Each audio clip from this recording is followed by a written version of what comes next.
We designed our route so that we could drive the Pamir Highway. We especially wanted to do that, and it hasn't disappointed.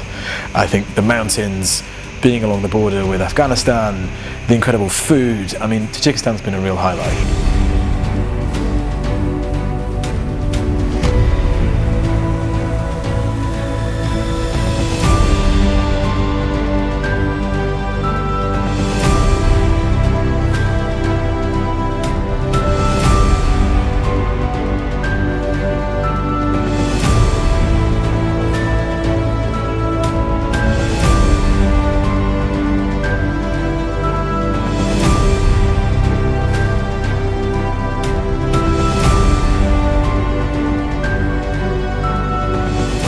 This car was on a very small island in the South Atlantic called Centolina.